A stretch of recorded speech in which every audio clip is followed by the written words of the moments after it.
Wow. I just had the most amazing conversation with the Honorable Justice Mary Yu. She's amazing. And boy, the fortitude, the learning from such an icon in our community. I'm kind of speechless.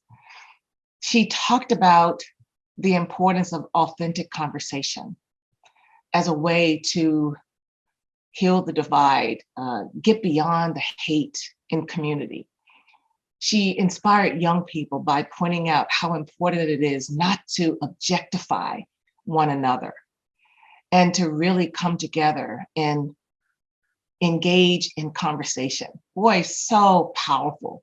I'm so glad we did this. And I can't wait to have her back real soon and continue these conversations with other voices in our community.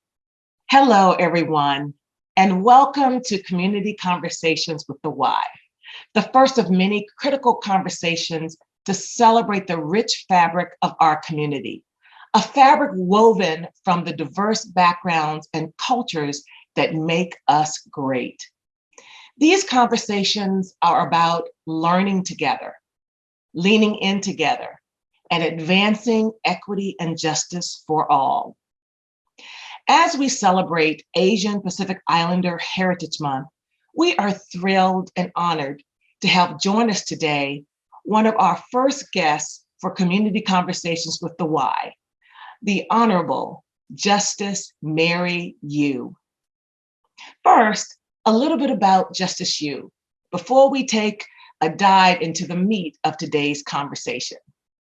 Justice Yu is an Associate Justice of the Washington Supreme Court and former judge of the King County Superior Court. She's the state's first openly gay, Asian American, and Latina justice. She's also the 6th woman currently serving and the 11th woman ever to serve on Washington State's Supreme Court. Justice Yu was raised in Bridgeport, Illinois, a South Side neighborhood in Chicago, raised by immigrant parents. Her mother came from Mexico and her father from China. Justice Yu attended Dominican University and graduated in 1979 with a degree in theology. She's the first in her family to graduate from college.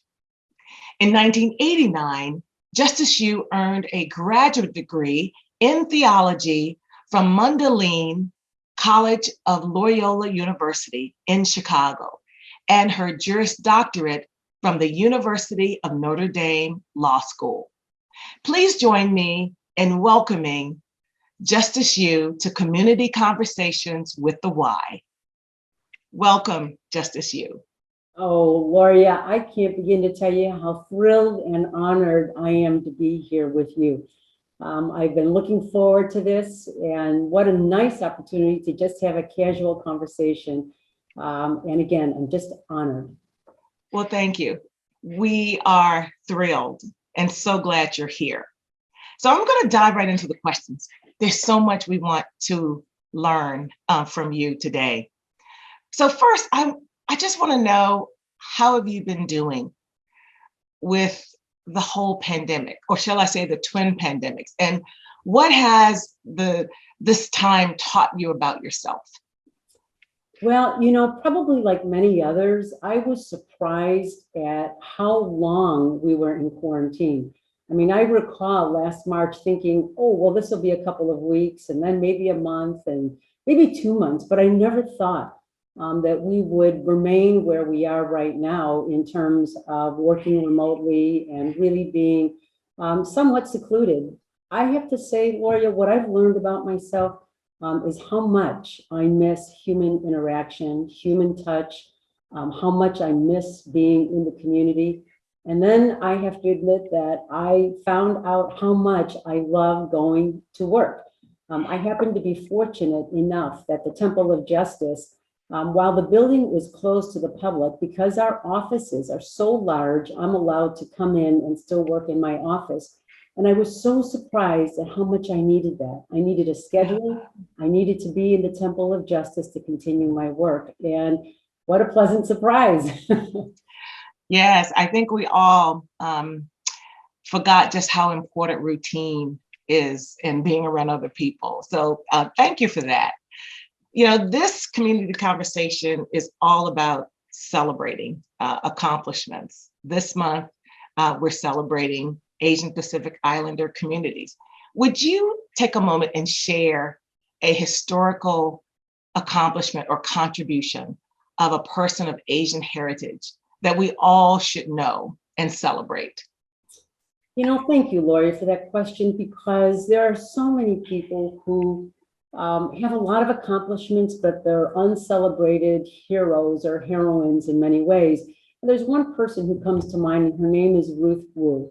Some people know who she is in the API community or in Seattle, but this is a woman who really enabled and empowered hundreds of people of color to run for office. She was always behind the scenes. She never drew attention to herself.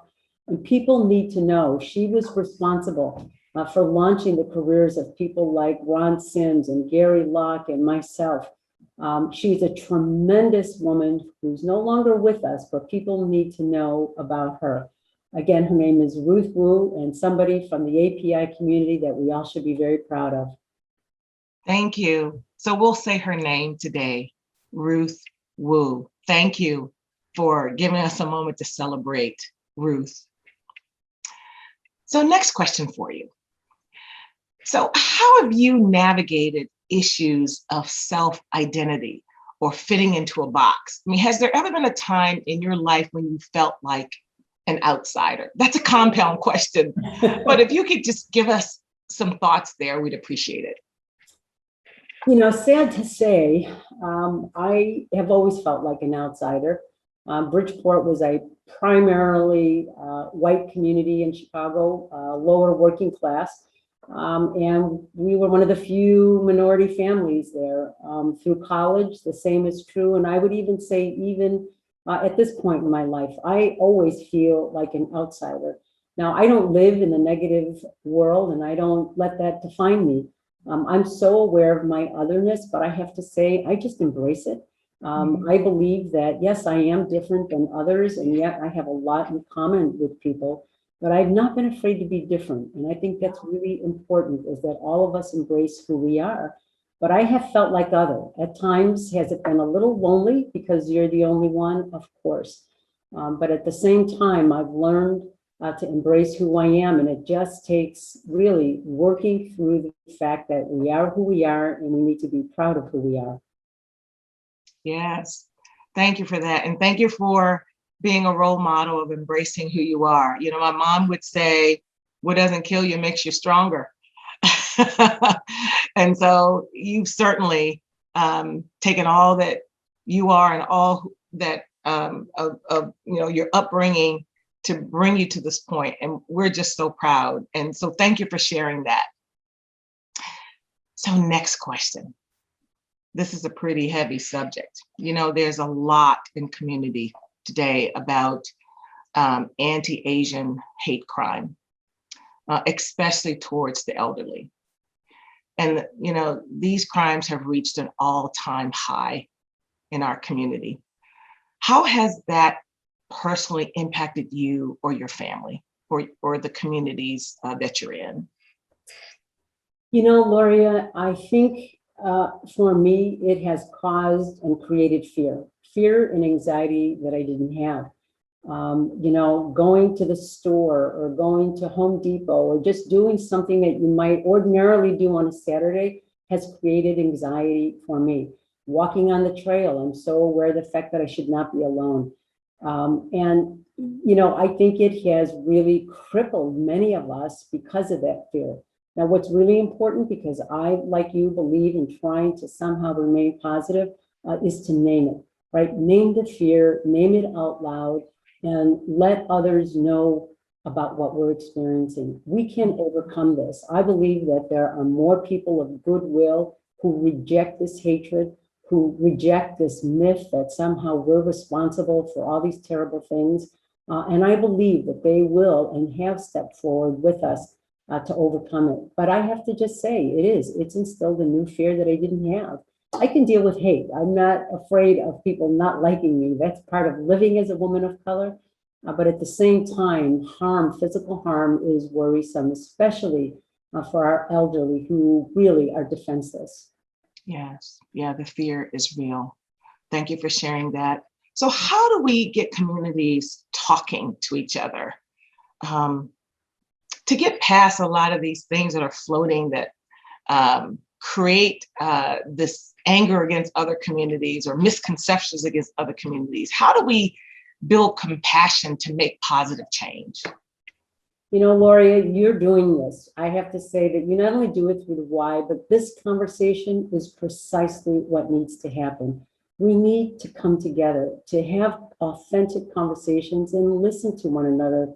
I really believe that as we emerge after COVID, or even in a new way during COVID, when we are able to come together again in a community center to share a meal and to listen to the struggles and the joys of others, that we'll get there. We'll get to a different place. We'll begin to heal and become that one community. The worst thing that we can do is continue to be isolated.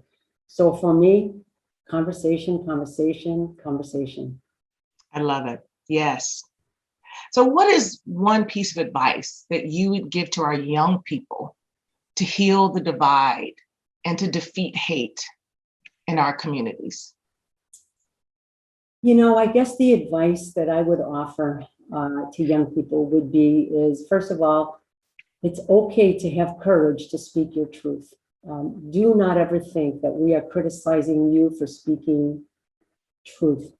Very, very important to be proud of who you are. At the same time, the greatest advice is not to objectify another person. We all struggle, we're not perfect, but don't make the other person the enemy. You can call out behaviors you don't like, you can stay away from certain events or people, but don't objectify another human being, because that's the beginning of creating the great divide, the divide by community, the divide by city. So have the courage to be who you are, but recognize we thrive when we are in community with one another. I believe God created us as social beings, and we actually fulfill ourselves in a higher and better way when we're in community and in relationship with other people. So be social, be engaged, love your community, and it will love you back. Awesome. Thank you for that. So I'm just curious about some of the resources that you rely upon. What are the resources that that you would suggest that have helped you along the way that might help others? Gosh, you know, the resources for me often are, you know, intellectual in the sense of reading. I love to read, and I think it's very important to read what other people are thinking. But the other that really keeps me going is genuine friendship and conversation. I just have to say, I always feel better after connecting with another person. I feel better when I reach out to a friend to check in on how they're doing, or to reach out and to simply say, I need a conversation. That's what sustains me on a daily basis. And I have to say that I'm lucky enough to be working in a court where I have tremendous colleagues, 8 other people who love the law as much as I do. And they have sustained me during this time because we're doing what we love the most, but I have the opportunity to reach out to them at a personal level as well. So what keeps me going and will keep me going into the future is relationships. Awesome. Nothing like that human intellectual touch, connection, relationship. So thank you for that. Wow, this has been such an amazing conversation. I want to give you the opportunity to give us any parting comments, anything that I've not asked that you'd like to share today. Gosh, you know, I'm always expressing gratitude because I think it's very important to start the day by expressing gratitude. So Lori, I just have to say to you right now, thank you. Thank you for this opportunity to have this conversation. And the thing that I would want people to remember is not to be afraid to be great.